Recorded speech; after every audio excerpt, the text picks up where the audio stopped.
seule chose que je te demande, c'est d'accueillir mon amour. Or, le oui que nous donnons et que nous redonnons change notre relation que nous avons avec notre Dieu.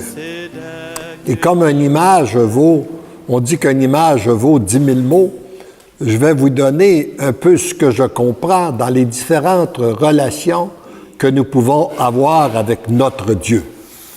Beaucoup de gens vont vivre en sachant qu'il y a dans le ciel, à quelque part, un petit Dieu. Mais qui sont centrés, ce qui est important, c'est moi. Un gros M.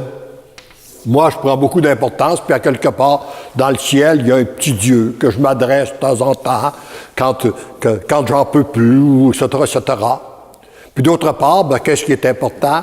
Alors, puis la personne peut s'être coupée de sa relation avec Dieu par le péché. Alors, elle s'est éloignée de Dieu, puis elle dit, mais par contre, ce qui est important, après tout, là, c'est la relation. Il nous a dit, aimons-nous les uns les autres. Alors, ce qui est important, c'est la relation que j'ai avec les autres.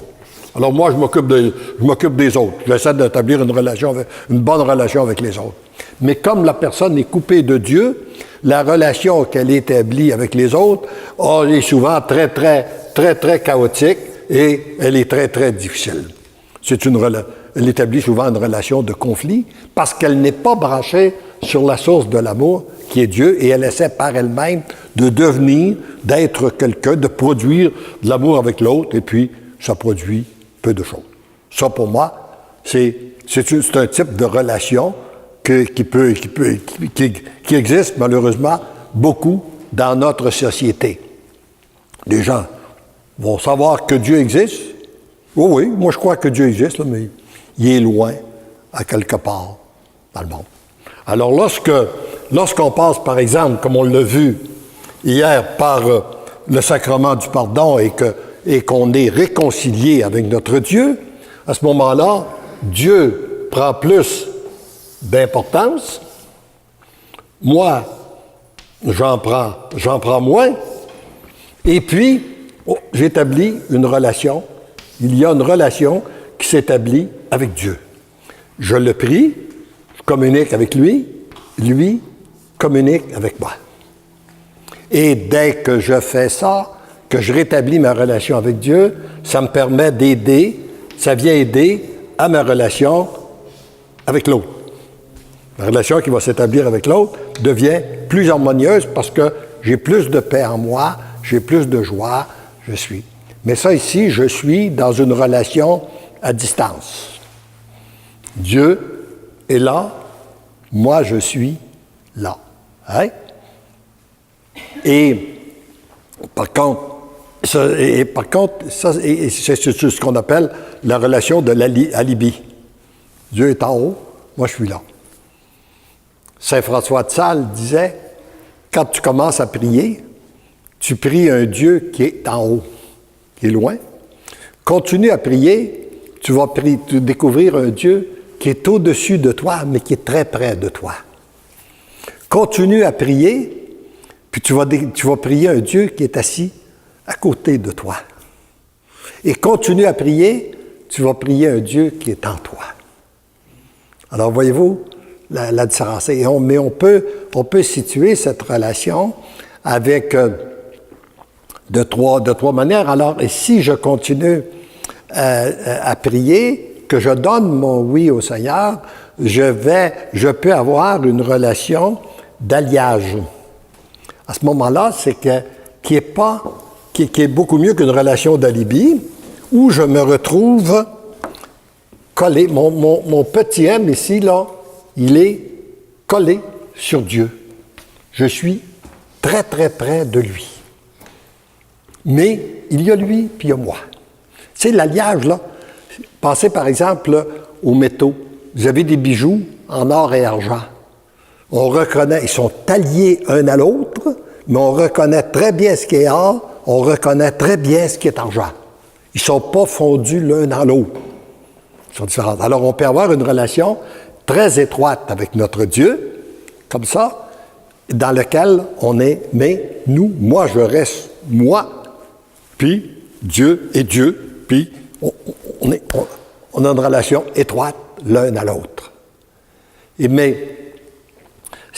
là, à ce moment-là, ça me permet d'avoir aussi une meilleure relation avec l'autre.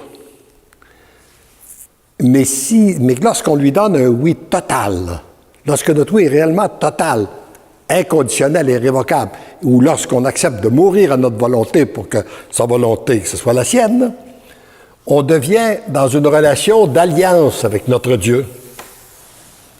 Là, on reconnaît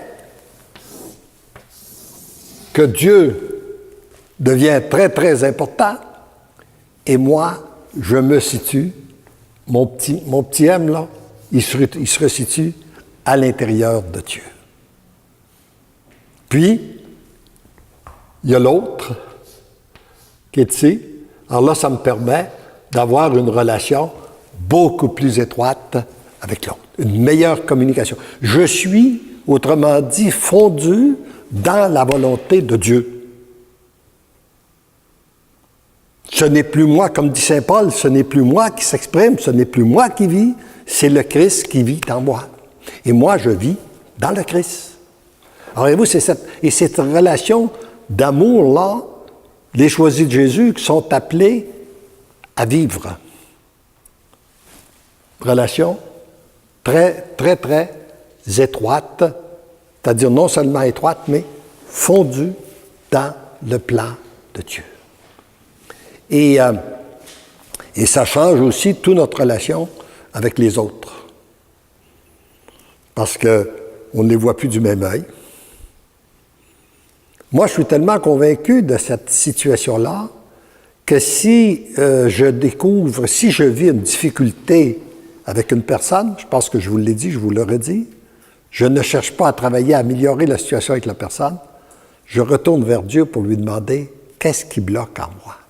Qu'est-ce qui fait que ton amour n'a pas pu passer en moi pour rejoindre l'autre? Quelle est l'obstruction qu'il y a dans ma vie qui...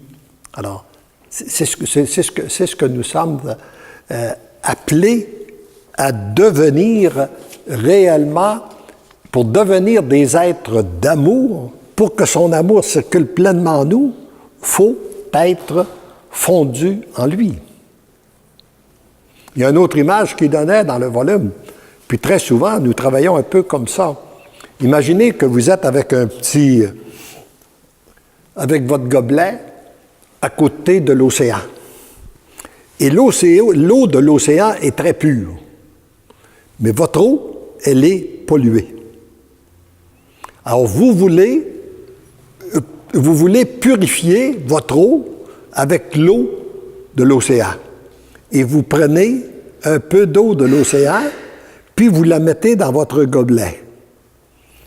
Vous allez travailler longtemps. Hein? Il reste toujours de la pollution dans votre contenant.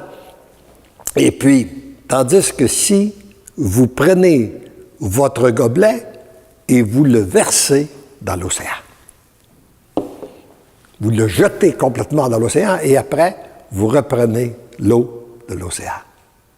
Là, vous avez la même eau, l'eau pure de l'océan, vous l'avez dans votre gobelet. Et pour moi, c'est ça, le mouvement qu'on a à faire avec Dieu. On peut tenter de demander à Dieu de venir nous améliorer petit à petit, puis corriger. Puis là, je pense que oui. Puis ça, c'est un long processus. Non. Jette-toi dans l'océan d'amour de Dieu, plonge complètement, puis là, après, lui, il va te transformer. Tu vas devenir un être d'amour pour vivre davantage avec les autres. Il y a un point qui a beaucoup bloqué, à mon sens, notre relation à Dieu, que j'ai une autre petite échelle que je veux vous donner, une petite échelle de valeur, qui a beaucoup bloqué dans le monde, pour comprendre un peu ce qui s'est passé dans notre monde, là. Il y a notre vie, toute décision que nous avons à prendre dans notre vie devrait être basée en respectant l'échelle des valeurs telle que créée par Dieu. Et que là, je vais vous donner en 4 barreaux. Facile à retenir. d'un côté, on sait qu'au-dessus de tout, tu sais, dans le premier barreau, il y a Dieu. Et au-dessous de Dieu, il y a les hommes, les humains, les hommes, les femmes, les êtres humains qui sont créés à l'image et à la ressemblance de Dieu, comme on l'apprenait dans notre petit catéchisme, pour le connaître, l'aimer, le servir. Et dans le troisième barreau, il y a les biens matériels qui sont au service de l'humain pour lui permettre de se loger, de se nourrir, de se vêtir, même d'avoir un certain confort, tous les biens matériels qui sont au service de l'humain. Et dans le quatrième barreau, il y a quelque chose qui n'a aucune valeur en soi, qui est simplement une invention des hommes pour permettre l'échange des biens matériels. C'est l'argent. Nous, que nous appelons nos dollars, puis pour nos Européens, ben c'est les euros. Alors, voyez-vous, c'est quelque chose qui n'a pas de valeur. Qu'est-ce qui s'est passé au 20e siècle, dans le monde d'apostasie qu'on a vécu? La grande apostasie. Si vous rencontrez des jeunes et vous leur demandez, toi, qu'est-ce que tu veux dans ta vie? Ils vont vous dire, l'argent. Vous voulez des euros. Non. Ce que je veux, c'est de l'argent. On part, on se fait instruire dans le but de gagner de l'argent. Ce que je veux, c'est de l'argent. Puis après ça, ben là, qu'est-ce que tu veux? Ben c'est les biens matériels. On part à la course des biens matériels, à partir de la moto, l'auto, le bateau, la maison, et puis, etc., etc. On part à la course des biens matériels. Puis on dit, moi, là, je suis tout de même quelqu'un qui a des valeurs. Alors, quand j'aimerais bien ça pouvoir aider l'humanité, j'aimerais ça pour rendre service à l'humanité, alors lorsque j'aurai satisfait tous ces besoins-là, là, je m'occuperai des humains. Je ferai des bonnes œuvres. Qu'est-ce qu'on fait de Dieu? Voyez-vous le problème? C'est qu'on ne peut pas, il n'y a pas un être intelligent qui peut placer Dieu dans le quatrième barreau. Ça ne marche pas. Alors on tente de vivre comme s'il n'existait pas. Ça, pour moi, c'est la situation, c'est la civilisation qu'on a vécue au 20e siècle. Tenter de bâtir un monde sans Dieu. Puis en même temps, ben là arrive le plaisir des sens, dont Dieu n'existe pas. Alors on prend la course des biens matériels, on a inversé complètement les valeurs. Alors nous, en tant que choisis de Jésus, nous avons à replacer l'échelle des valeurs. Toute décision que nous avons à prendre, nous devons d'abord la prendre en fonction de Dieu. Est-ce que ça sert Dieu, ce que je décide? Est-ce que la décision que je prends, est-ce qu'elle est au service de Dieu? Est-ce qu'elle est bonne pour l'humain? Puis après ça, les biens matériels. Moi, cette petite échelle-là m'a été enseignée dès le début de ma carrière dans le domaine des assurances. Puis, je l'ai toujours retenu. Je ne veux pas dire que je l'ai vécu toujours à la perfection, mais c'est toujours ce que j'ai tenté de faire. Je n'ai jamais voulu avoir une entreprise qui a comme premier objectif de faire de l'argent. Il fallait que ce soit il fallait qu'il y ait d'autres objectifs plus valables, rendre service à la société et tout ça, afin que ça puisse se situer réellement dans le plan de Dieu. Alors, on a réellement à resituer, quand on prend nos décisions, ce qui peut nous aider à influencer, est-ce que ça respecte l'échelle des valeurs? Et je peux vous dire que même si moi, je considère avoir été favorisé sur le plan des affaires, même en vivant à partir de cette échelle-là, alors que beaucoup de gens, en partant avec l'autre échelle, ont connu des échecs.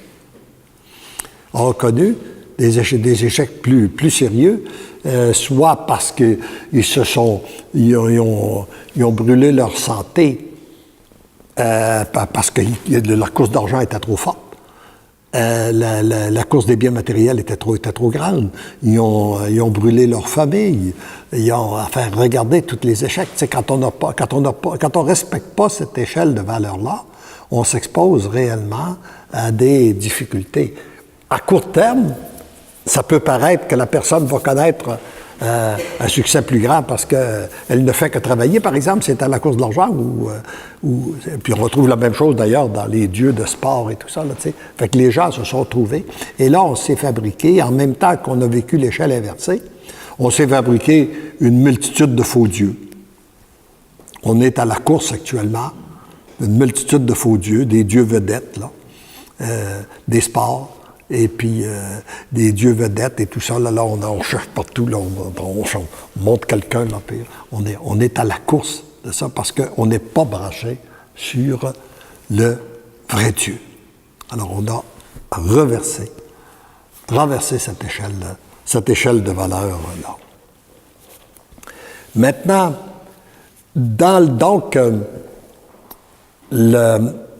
le premier objectif de notre vie doit être d'établir une bonne relation avec notre Dieu, nous resituer dans la volonté de Dieu. Ah oui, j'ai un ami qui m'a dit, un ami médecin, qui me dit, j'ai un cheminement de foi depuis plus de 20 ans, et depuis ce temps, je cherche à découvrir la volonté de Dieu. Je viens de le découvrir dans le volume numéro 3. Et deviens un intime avec moi. Si tu deviens un intime avec Dieu, automatiquement, c'est lui qui t'inspire. C'est lui qui passe par toi, c'est lui. Alors, deviens un intime. Dans cette relation avec Dieu, il y a un point que je ne vous ai pas parlé, que j'aimerais vous donner, parce que je suis convaincu, moi, que lorsqu'on pose des questions à Dieu, il nous répond. Il y a beaucoup de gens qui me disent, toi, tu es chanceux, Dieu t'a répondu, moi, il ne me répond pas. Bien, Dieu nous répond. Dieu nous a tous équipés de la même façon pour qu'on puisse entendre la réponse. Et si on ne l'entend pas, ça ne dépend pas du poste émetteur. Ça dépend tout simplement du poste récepteur. Mais c'est pas suffisant de dire d'avoir des ondes pour un poste émetteur. Si on n'a pas d'appareil, on les capte pas. Même si on avait un bon appareil, s'il n'est pas ouvert,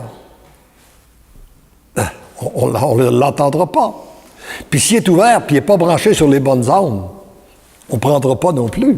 T'sais? Alors là, il faut donc être branché, et Dieu nous a équipés pour tout ce qu'on puisse l'entendre. Moi, je suis juste...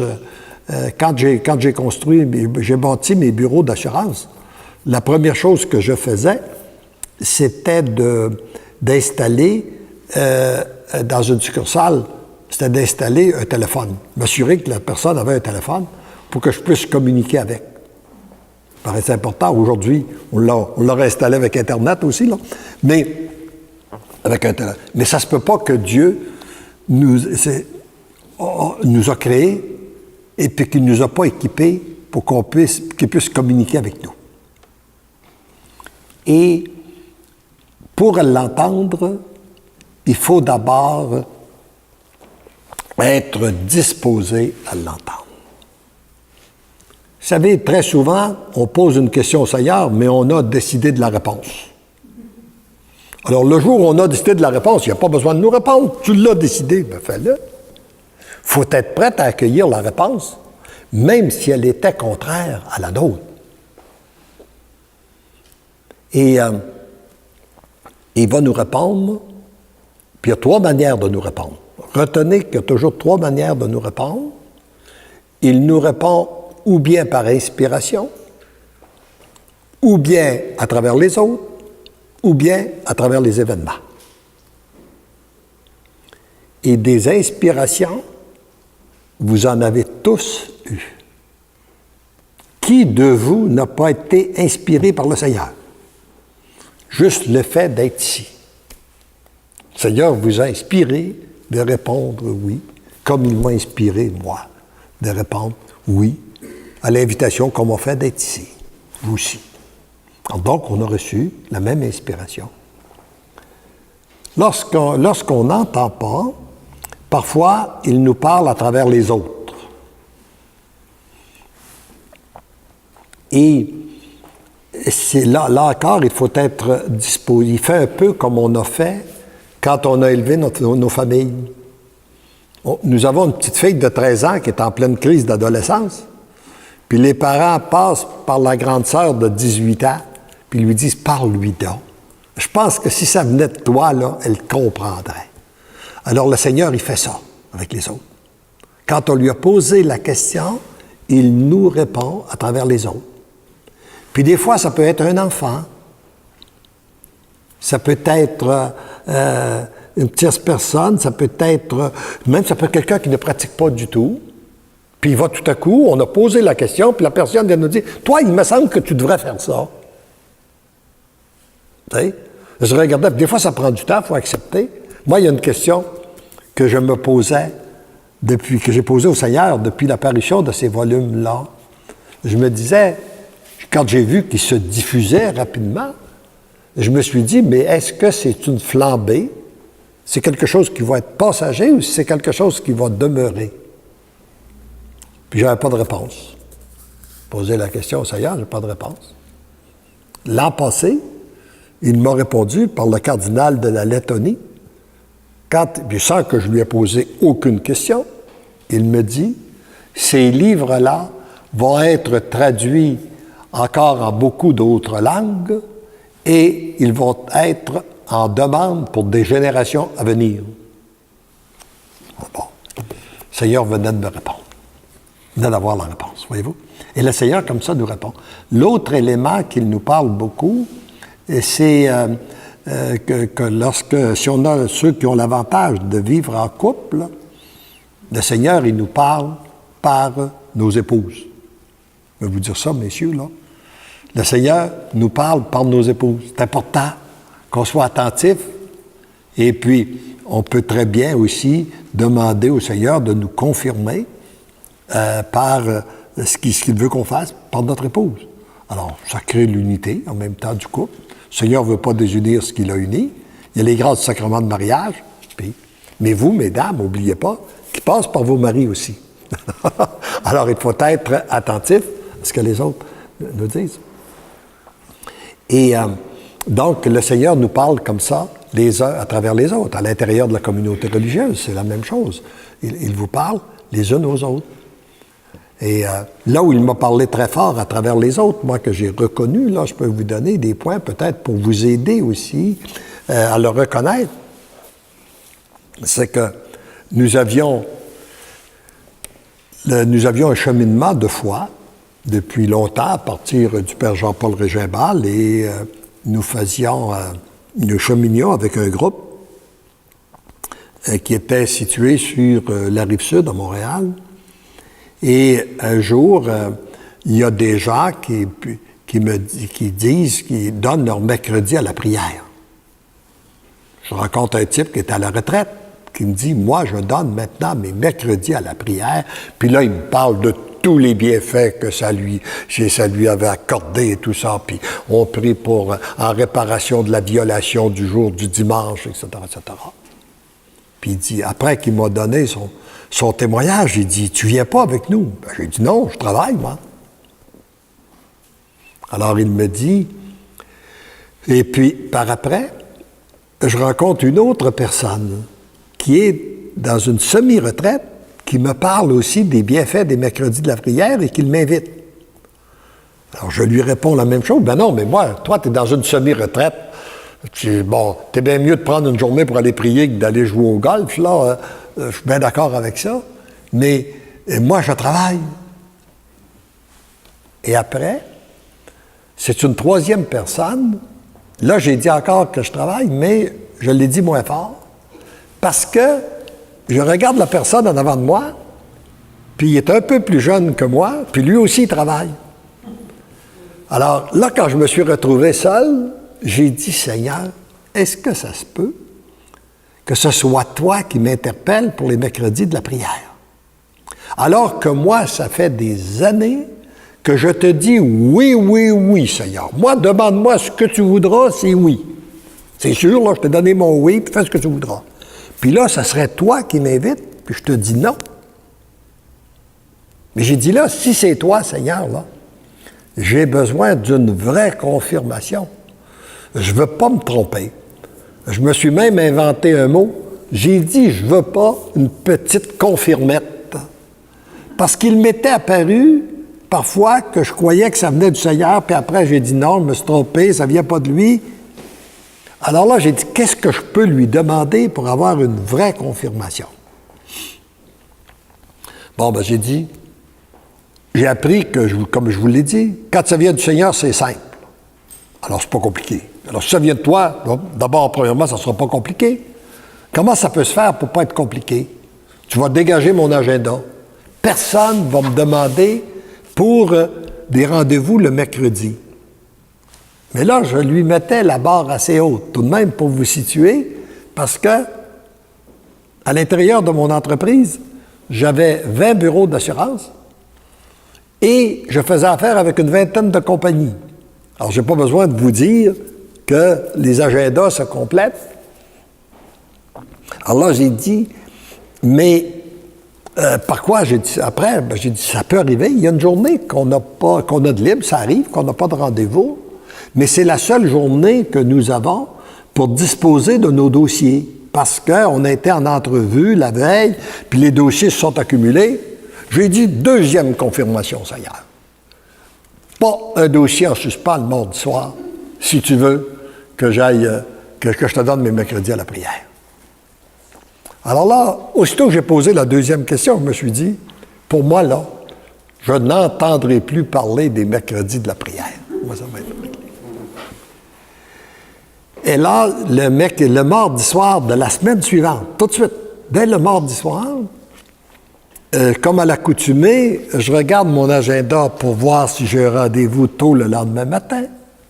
Je lui dis, et je regarde, j'ai rien, c'est mercredi, je vois, c'est libre. Je m'empresse de regarder ma table de travail, aucun dossier en suspens. Là, il m'a passé un petit frisson dans le dos et j'ai dit, je pense que je viens de me faire piéger.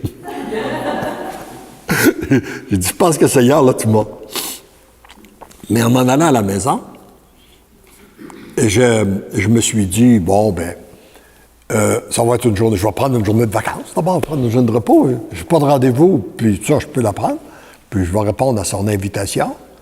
Et puis, on va partir tous les deux, mon épouse et moi, puis on va aller rejoindre le groupe. Et le soir, on ira se payer un bon petit souper, puis on va faire une belle journée. J'ai dit, Élisabeth va être contente, elle a toujours été plus priante que moi. Mais là, le Seigneur m'attendait dans la réponse d'Élisabeth. Parce que lorsque je lui propose ça, elle me dit, non. Moi, je ne suis pas obligé de faire 1h30 de route pour aller prier, je suis capable de prier dans ma maison. Oui, mais j'ai dit, regarde, j'ai pas le choix, regarde qu'est-ce qui m'arrive. Elle dit, vas-y. C'est toi qui t'invite. Là, j'ai parti un beau mercredi matin du mois d'août 1988, faire 1h30 d'autoroute pour aller prier. Je ne sais pas si vous savez ce qui peut se passer dans la tête d'un homme d'affaires. Moi, je m'étais habitué à aller prier le soir, même des fins de semaine. J'avais même donné une semaine comme ça d'une retraite il y a plusieurs années. Mais là, à plein milieu de la semaine. Et là, je suis seul dans ma voiture pour 1h30, puis je pense à tout ce que j'aurais pu faire dans mon entreprise. Enfin, j'avais une journée libre. Mais ce fut une belle journée. Je me suis même interrogé, en m'en allant, je me suis même interrogé sur mon état de santé mentale. Mais ce fut une belle journée. Ça s'est passé comme ça, 3 mercredis consécutifs. Là, j'ai dit, Seigneur, j'ai compris. Tu me l'as demandé 3 fois, tu me l'as confirmé 3 fois. Je t'ai dit oui. Puis après, Élisabeth est venue, elle s'est jointe. Mais Seigneur voulait juste vérifier mon engagement, si c'était lui, et si j'étais réellement sincère dans mon engagement. Et j'ai été fidèle à ces mercredis de la prière-là pendant 12 ans, de 88 à 2000, parce qu'il me l'a demandé, puis je me suis aperçu que c'était très, très bien. C'était très, très bien pour moi. C'était une très belle chose aussi. Alors, tu sais, là, puis de là, c'est de là qu'est découlé, d'ailleurs, que j'ai appris à devenir plus docile, puis la mission s'est préparée. À partir de ça, j'aurai l'occasion d'y revenir sur les autres points de mon cheminement. Mais je vous raconte ça pour que vous puissiez vous aider à découvrir, à discerner la volonté de Dieu. Alors, il nous parle à travers les autres, puis il nous parle à travers les événements. Les portes qui se ferment, puis les portes qui s'ouvrent. Ça, là, puis moi, je demande toujours au Seigneur, va ouvrir toutes les portes qui doivent être ouvertes, va fermer celles qui doivent être fermées, afin que ta volonté se réalise. Il y a un autre petit chemin aussi que j'aime bien prendre pour faciliter d'ouvrir les portes, et puis j'aurai l'occasion, j'y reviendrai peut-être plus en profondeur en utilisant le ministère des anges, mon mari, pour ouvrir les portes, les fermer.